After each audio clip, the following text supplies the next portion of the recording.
Let us open our Bible on Psalms 119, verse 63. Praise the Lord. I am a companion of all them that fear thee, and of them that keep thy precepts. Yan. Alam mo, ito kasing companion, napakalaking impluensya ng buhay, napakalaking impluensya sa ating buhay. Itong tinatawag na companion. Ano ba yung companion? Companion, yung bang lagi mong kasama.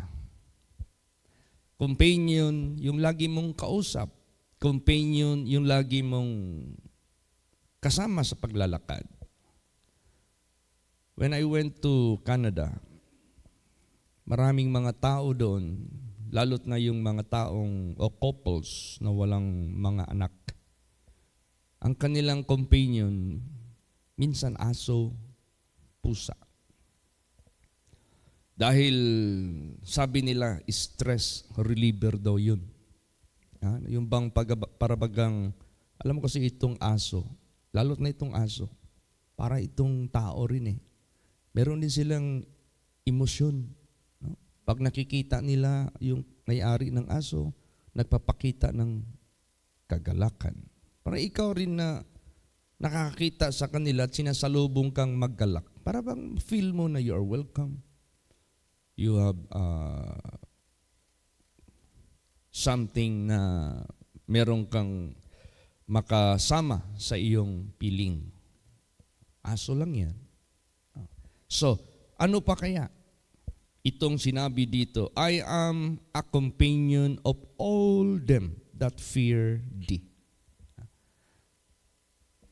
Sino pala itong mga mitakot sa Panginoon? Ito yung mga taong merong companionship sa Diyos. Ito yung mga tao na matatawag nating ayaw gumawa ng labag sa Diyos. Ito yung mga taong gumagawa kahit naman sa mga lagda at kautusan ng Diyos. And them that keep thy precepts. Ito yung mga taong obedient, matatawag nating faithful sa Diyos. So, paano saan naman tayo hahanap niyan, Pastor Chit? Itong banal na salita ng ating Panginoong Diyos, according to the book of Psalms, Mark the perfect man. Marami tayong makikita dito sa Bible na kasaysayan na sadyang sinulat ng Diyos for our edification, for our instruction, for our model, for our matatawag nating patayan sa buhay po natin. So markahan natin sila. From Genesis down to Revelation, sa Genesis pa lang makikita mo na yung faithfulness ni Enoch. Tularan natin. Enoch walked with God. Meaning to say, he agreed with God.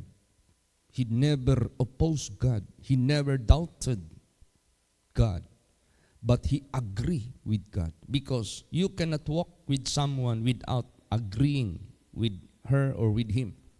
So, pag sinabing Enoch walked with God, God became his companion. He never opposed God. He never disagreed with God. Tularan natin si Enoch.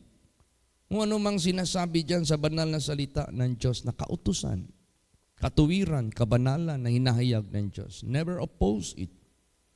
Neither transgress it. But be like Enoch. Para kung sakaling babalik ang Diyos, you will be caught. Saved. Kung paano si Enoch was caught in to heaven.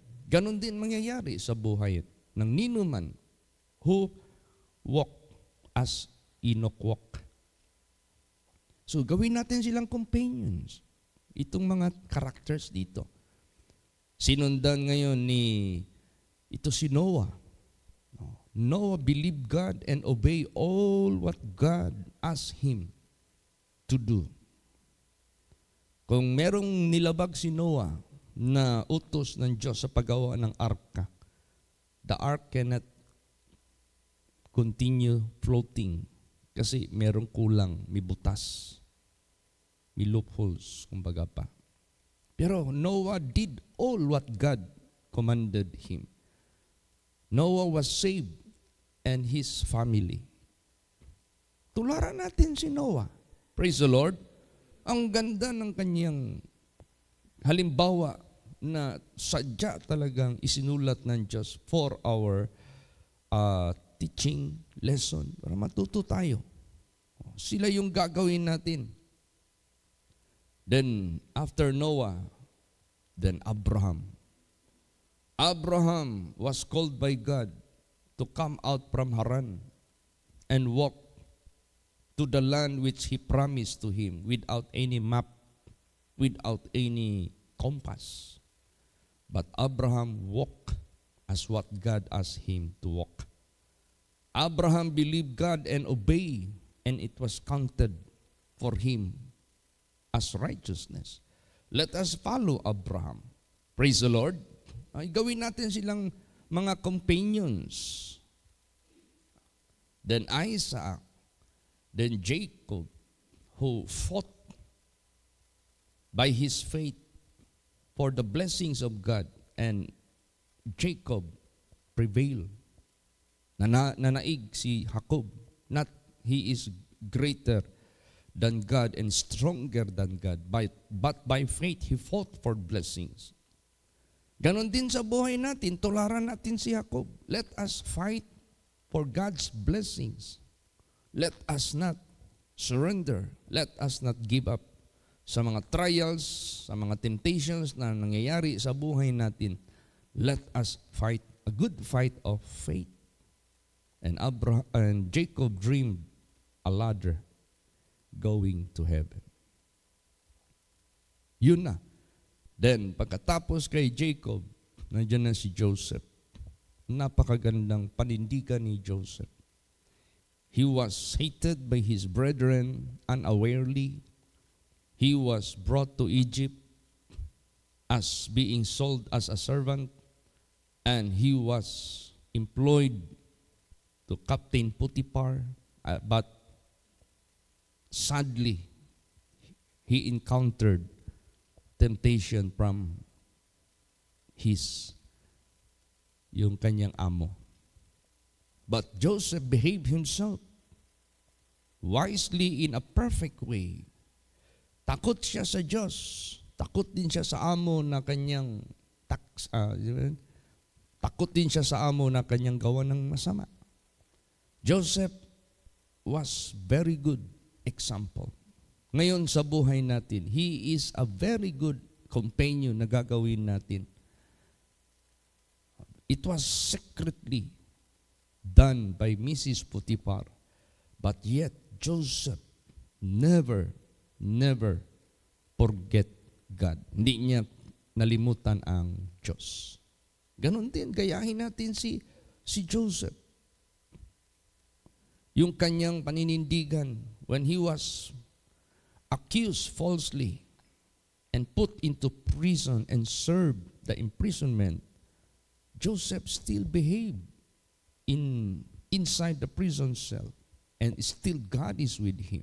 He never departed from God. He never murmured nor complained against God sa injustice na nangyari sa kanyang buhay, believing that there is God that judges everyone. Tingnan mo, anong nangyari kay Joseph? God lifted him up above all in Egypt. And God used him to accommodate his clan, lahat. Kaya, be like Joseph. Praise the Lord. Then after Joseph, Moses was a very meek person on the earth, as it is being recorded.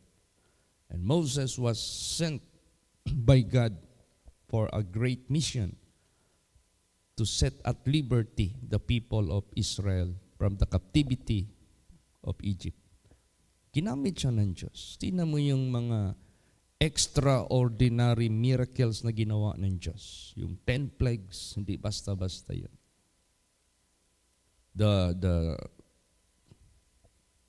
so-called division of the Red Sea na divide. Hindi basta-basta yun. Moses talked with God on the Mount Sinai. God talked to him by burning bush. Bakit? Dahil very mix siya. So marami tayong gagawing companions dito sa Bible. Lahat na may takot sa Diyos. Lahat na nag-keep kahit paman sa kanyang precepts. Praise the Lord. Kung baga pa, lahat ng mga good characters na nakasulat dito sa Biblia, the people who fear God, the people who obey God, the people na masunurin sa Diyos, let them turn to us. Meaning to say, let these good examples and characters, dahil naniwala sila sa Diyos, then let them turn to us. Ano ibig sabihin yan? Yun din mangyari sa buhay natin as what they have done. Yun ang ating gawing companion. Alam mo, sa kasaysayan ng mundong ito, may mga asawa na ito, true story ito. Tapat naman sa husband. Hindi naman gumagawa ng masama sa husband. Pag nandyan yung husband sa bahay, faithful. Pag mapalayo yung husband, faithful pa rin. Kahit matagal yung husband umuwi dahil sa mga paghanap buhay, ang asawa faithful. Subalit nagbago yung asawa na kapag companion ng isang babae na matatawag nating hiwalay sa husband. Na kapag companion sa babae na malikot sa mga lalaki. Na kapag companion sa isang babae na unfaithful sa kanyang husband. Marami siyang mga partners na dinadaanan. Sa kakasama-sama niya doon, kinikwentuhan siya ng mga bagay-bagay na nakakaakit. Anong nangyari sa asawa na yan na dating faithful sa husband? Dahil sa kanyang pakikipag-companion doon sa babaeng masama. Nagtaka na lang yung husband. Yung mga bagay na hindi ginagawa ng asawa sa kanya, nagagawa na. Ang kataksilan nagagawa na. Ang lahat ng mga paggagawa ng mga bagay na hindi kayang gawin noon ng kanyang asawa, kaya na niyang gagawin. Yung pala na-influensya sa kanyang laging nakasama, laging nakausap, laging kasama sa paglalakad, kasama sa bahay, bumibisita, yun na lang lagi ang companion niya. Nahawaan tuloy siya. Kaya, kailangan anuman yung mga masasamang impluensya sa sanglibutang ito, let us not make them as our companions. But those who fear God and keep His precepts, sila yung mag-turn dito sa atin. Sila yung magturo sa atin. Sila yung mag-impluensya sa atin. Basahin natin. Psalms 119 verse 79. Praise the Lord. Let those that fear thee turn unto me, and those that have known thy testimonies. Yan. Let them that fear thee turn unto me. Pag sinabing turn unto me, parito sila sa akin. Sila yung magiging gabay ko. Sila yung magiging model ko. Sila yung magiging ihimplo ko. Sila yung pupunta sa akin upang tularan ko sila. At lahat ng mga kumikilala kahit paman sa mga testimonies ng ating Panginoong Diyos. Ano yung testimonies ng Diyos? Ang testimonies ng Diyos, which is the Holy Bible, this is the things that will testify about God. So these are the testimonies of God. Dito na nare-record ang mabuti at ang masamang tao, ang ligtas at hindi ligtas ng tao, ang blessed by God and cursed by God. Dito nakasulat. Kung ikaw ngayon, ina-acknowledge mo yung testimonies of God, of course, hindi mo talaga gagawin yung mga masasamang tao. Dahil alam mo, mapapasama ka rin katulad sa nangyari sa kanila. Of course, gagawin mo yung mga taong mabuti. dahil nakatanggap sila ng kabutihan ng Diyos. So ito yung mga testimonies of God na dapat ating i-consider. Samantalang yung mga masasama naman dito sa Bible, yun ang ating i-set apart. Kasi darating ang panahon, hahatiin ng Diyos ang mabuti at masasama.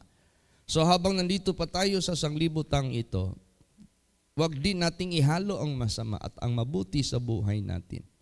Only follow that which is good. Anong gagawin natin sa mga masasamang impluensya, masasamang mga characters? Anong gagawin natin? Basahin natin. Psalms 119 verse 115.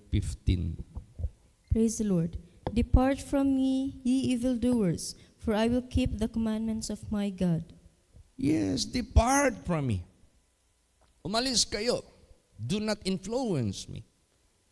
Umalis kayo sa akin. Do not teach me your evil ways.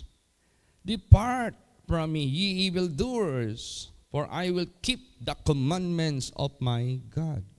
Pag sinabing evildoers, these are the violators, these are the transgressors, these are the non-believing people sa totoong Diyos. Wag niyo ako impluwensyahin.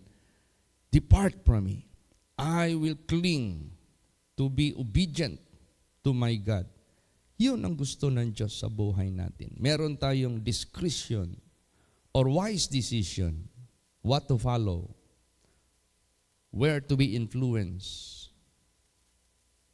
Sino ang ating gagawing companion sa buhay po natin. Praise the Lord. Tapos, at the same time, pag meron tayong nakikitang mga tao dito na mga may takot sa Diyos, sumusunod sa Diyos, na nababasa natin sa Bible, o kaya sa aktual nating pamumuhay, meron tayong naririnig ng mga good testimonies sa mga individuals, sila yung ating inspirasyon. Sila yung ating matatawag nating modelo na dapat nating sundin. At the same time, let us have the delight together with them. Yung bang masaya ka makipagsalamuha sa kanila. Masaya ka makunan mo sila ng lessons. You are picking up good lessons from them with delight, with joy. Praise the Lord. Yun ang gusto ng Diyos. Hindi kay wala kang pake, manhid ka. Tinambakan ka na ng Diyos ng mabuting mga impluensya, mabuting halimbawa, you don't care about it, you don't mind about it. Tapos may mga masasamang impluensya, doon ka o doon ka nagiging excited, doon ka nagiging eager, doon ka nagiging matatawag nating aggressive, doon ka na magiging masaya. Naku, wag nating gawin yan. Praise the Lord. Pag sinabing, depart from me, ye evildoers, you dislike them. Hindi mo sila gusto. Hindi mo sila gusto. So anong dapat gawin natin? Basa. Psalm 16 verse 3. Praise the Lord. But to the saints that are in the earth, and to the excellent in whom is all my delight. Yan. But to the saints, yung mga banal that are in the earth. Alam mo nung nag-reunion, itong batch 84 ng Davao City High School. Nag-attend ako at that time, pero hanggang dinner lang ako. Kasi alam ko, after dinner, hindi nga after dinner, before dinner, meron nang nagsiserve ng alak eh. Meron pa namang mga sponsors galing sa abroad. Ano man lang yung mga alak dito sa atin, ikumpara sa kanilang dollar, no? Mga dollar earners sila eh. So, nag-sponsor sila. Bili ng whiskey, bili ng kung ano-ano yung mga hard drinks, liquors. Sometimes beer, gano'n. So, nung nag-upo na ako sa round table together with my batchmates, nagsalita yung mga kasamahan ko na palainom. Uy, na manday ning kaatubang nato ning mga balaan. So meaning to say, they recognizes these fellows na ayaw uminom, hindi uminom. So, kahit makipagmingle tayo sa sanglibotang ito, still, do not join with their vices. You can sit with them, you can talk with them as an example, as inspiration, as light. But do not ever go together with them in their bad habits. Praise the Lord. Oh. So ibig sabihin niya, nagkakaroon niya ng contrast. They acknowledge themselves that they are not holy. And they consider these men before them are holy. So sa ganun pa lang na punto, they already conclude. Ngayon, it's up to them. Whether they will continue in their vices, whether they will continue in their ungodliness, or will join the holy men of God, the people of God. Kaya sa buhay po natin, let us delight with the saints and with the excellent. Praise the Lord. Ganun po. Then, sa ating paglilingkod sa ating Panginoong Diyos, lagi nating tingnan, lagi nating isipin ang ating kapaligiran. Make your environment good environment, better environment. Yes, you might go anywhere and join with the sinners of the world, but be an influence to them. Be a good influence to them, not other round na sila ang mag-i-influence sa'yo sa kasamaan. Basahin natin Psalms 101 verse 6. Praise the Lord. Mine eyes shall be upon the faithful of the land, that they may dwell with me. He that walketh in a perfect way, he shall serve me. Yan. Mine eyes shall be upon the faithful of the land, that I may dwell, that they may dwell with me. He that walketh in a perfect way, he shall serve me. Meaning to say, ultimo yung tao na mayroong mataas na katungkulan. Humahanap siya ng magiging servants niya na may takot sa Diyos. Humahanap siya ng mga faithful of the land na magiging kasama niya sa tahanan niya, kasama niya sa bahay niya. For a good companionship, for a good environment. Ganun ang gusto ng Diyos sa buhay natin. Praise the Lord. Kaya napakadakila ng ating Panginoong Diyos.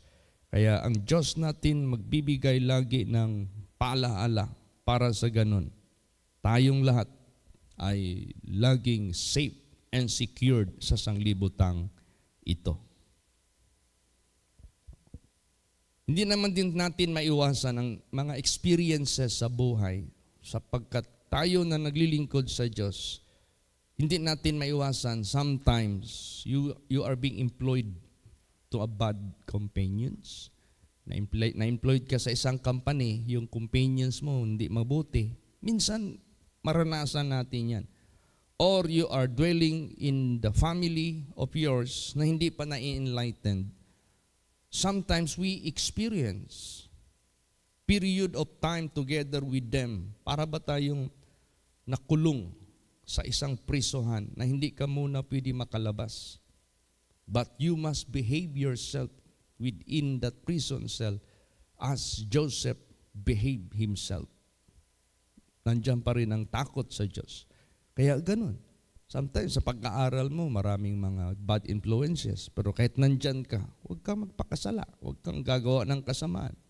May employed ka sa isang malaking kumpanya. Yung environment dyan, nandyan ang mas marami ang mga ungodly people na gumagawa ng mga ungodliness out of their innocence. Hindi pa kasi nila alam. Pero kahit nandiyan ka, huwag kang magbago sa buhay mo. Be steadfast, unmovable. Until such time, God will bring you out. Basta impluwensyahin mo lang sila. Pag ayaw nila, ilabas ka na ng Panginoon. Para kang nasa kulungan yan eh. Basahin natin. Psalms 142 verse 7. Praise the Lord. Bring my soul out of prison, that I may praise thy name. The righteous shall compass me about, for thou shalt deal bountifully with me. Yan. Ganon. Habang meron tayong mga karanasan sa ating paglilingkod sa Diyos, now you cannot avoid, you cannot escape such companions na mga ungodly. Be strong in the Lord. Be steadfast and wait for the time na kukunin ka ng Diyos sa mga environment na yan.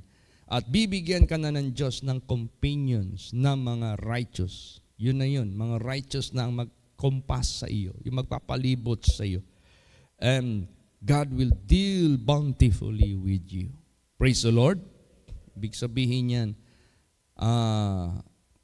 iahon ka rin ng Diyos sa isang kalagayang parang isang pinriso.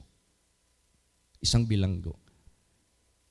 Kunin ka rin ng Diyos sa bad environment at ilagay ka sa good companions, good influences na magpapalibot sa iyo.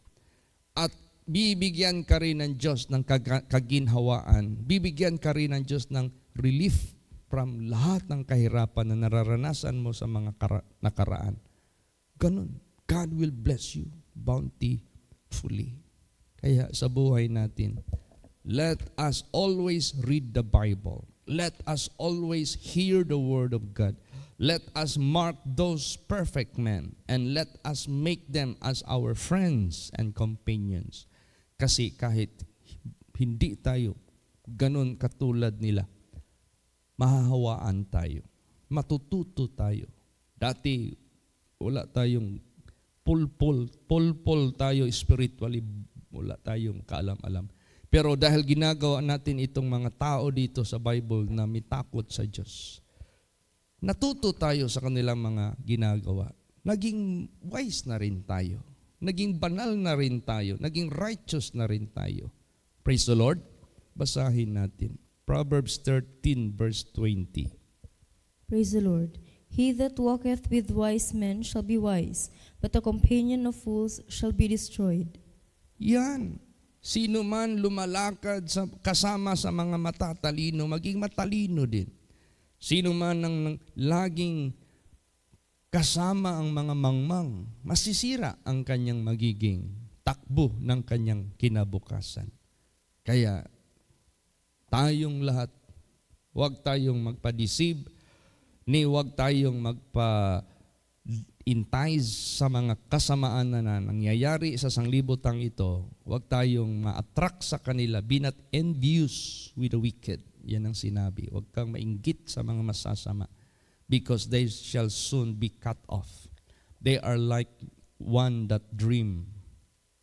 After that, wala nang lahat ng kaligayahan, kamunduhan sa sanglibutang ito. Samantalang ang mga righteous dito na nakasulat na matutunan natin na gagawin nating mga companions sa buhay natin at matututo tayo sa kanilang mga good characters, it is lasting benefits. Dito pa lang sa sanglibutang ito, it is a sure blessings. It is a sure reward from God, both here and up there, pagdating ng panahon. Alam mo, pag yung mga fellowship ng mga righteous people, ano ang reaction ng Diyos sa langit sa kanila? Kumpara natin sa mga fellowship sa mga wicked, fellowship sa mga satanis o satanic group, fellowship ng mga ungodly, fellowship ng mga people who do not fear God. At ikumpara mo yung people na may takot sa Diyos, mga banal, mga masunurin sa Diyos. Ano ang reaction sa langit? Basahin natin. Malakay 3:16 hanggang 18. Praise the Lord. Then they that feared the Lord spake often one to another, and the Lord hearkened and heard it.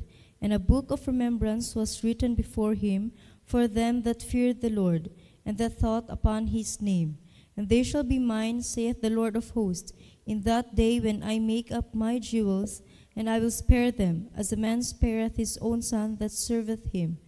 Then shall ye return and discern between the righteous and the wicked, between him that serveth God and him that serveth him not. Yan. Sila'y nangungusap sa bawat isa. Meron tinatawag na Book of Remembrance na nakasulat sa mga faithful and righteous people of God. Pag gawin na ng Diyos yung kanyang jewels, ililigtas sila. Ang Diyos parang nagpipick up ng jewel sa mundong ito. Sino yun? Yung mga may takot sa Diyos. Yung mga masunurin sa Diyos. Yun ang kanyang kukunin. At makikita ninyo, sabi dyan, between the wicked and the righteous. Kasi ang wicked maiiwanan. Ang wicked hindi pupulutin ng Diyos. Ang wicked hindi makapasok sa kanyang kaharian. Ang wicked shall be punished to damnation. Ganon, malalaman nyo. Kaya beforehand, let us therefore be influenced with the good people of God. Praise the Lord. So ngayon, how do we behave ourselves in the midst of this perverse and crooked generation? Paano tayo mag-behave in this perverse and crooked generation? Sapagkat sinabi pa naman dyan, in the last days, iniquity shall abound.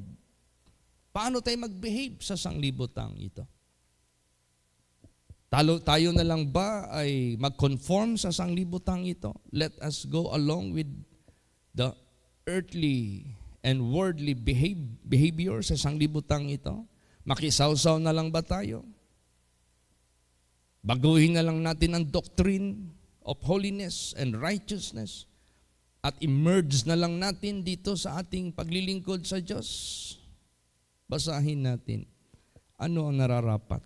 2 Corinthians 6:14 hanggang 17. Praise the Lord. Be ye not unequally yoked together with unbelievers. For what fellowship hath righteousness with unrighteousness? And what communication hath light with darkness? And what concord hath Christ with Belial? Or what part hath he that believe with an infidel? And what agreement hath the temple of God with idols? For ye are the temple of the living God, as God hath said, I will dwell in them and walk in them, and I will be their God, and they shall be my people. Wherefore come out from among them, and be ye separate, saith the Lord, and touch not the unclean thing, and I will receive you. See, there is distinction between the people na mga non-believers, mga idolaters, infidel, between the children of God. Merong distinction. Merong kaibahan. At ang sinabi diyan, be not equally yoked together with the unbelievers. Huwag kang magkaroon ng parehong pamatok. Pag sinabing pareho kayo ng yoke, so you are joining them, the direction of their behaviors and characters na mga non-believing people. Ayaw naniwala sa Diyos, mga idolaters, mga warmongers, lahat ng mga kasamaan karumaldumal sa Diyos, huwag kang makipagpamatok sa kanila. What agreement, what concord, what unity magagawa mo sa kanila? Hindi pwede.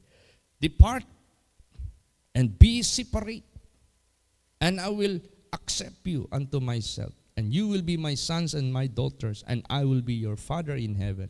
I will be your God. Ganon ang gagawin po natin. Praise the Lord.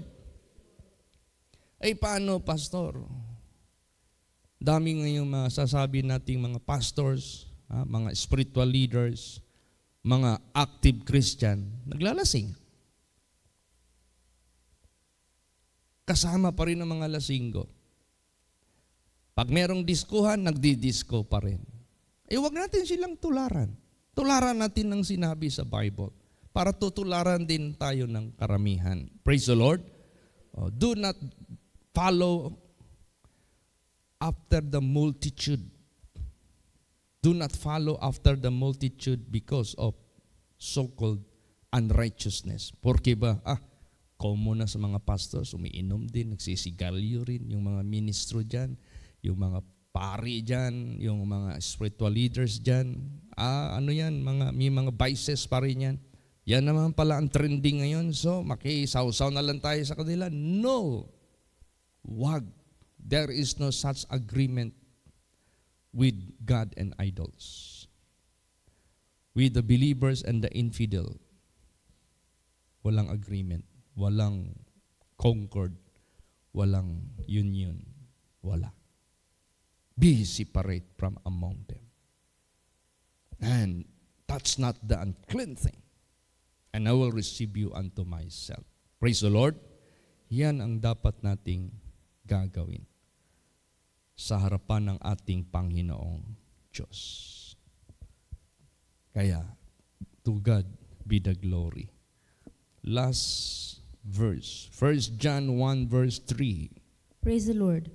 That which we have seen and heard declare we unto you, that ye also may have fellowship with us, and truly our fellowship is with the Father and with His Son, Jesus Christ. Yan, our fellowship. Sabi dito, that which we have seen and heard declare unto you. What we have heard, what we have seen from God, from Jesus Christ. Dinideclare namin sa inyo that ye also may have fellowship with us, that you may join us, that you may have one companionship with us, fellowship with us. And truly our fellowship, if you join us, our fellowship is with the Father and with His Son, Jesus Christ. Ano yung buhay ni Jesus Christ as the Son sa sanglibutang ito? We join Him. Ano yung righteousness ng Diyos na nire-reveal niya sa banal na salita ng Diyos? We join them. Yan na yun. Dito tayo makipag equal yoke together. Jesus said, take my yoke upon you and learn of me. Praise the Lord. For I am meek and lowly in heart, and ye shall find rest unto your soul. You will be saved. You will enter into the kingdom of heaven. Kung dito kayo sa akin, makipagpamatok. Huwag sa sanglibutang ito. Kaya, pasalamat tayo sa Diyos. Let us, a companion of all them that fear God, and all that keep His commandments. Yun ang gagawin nating mga kaibigan. All the way, all the time, all the day, all the month, all the week, all the years, all the centuries, kung hanggang kailan tayo sa sanglibutang ito. Napakasarap, napakatamis. And He walked with me and talked with me, and He will say to me, I am yours. No? Sabihin mo sa akin, Panginoon, ako'y iyo. Kaya yan ang ating, let us be light. Let us be good model sa buong mundong ito. Let us be a channel of blessings to all people of the world. Praise the Lord. Magsitayo po ang lahat.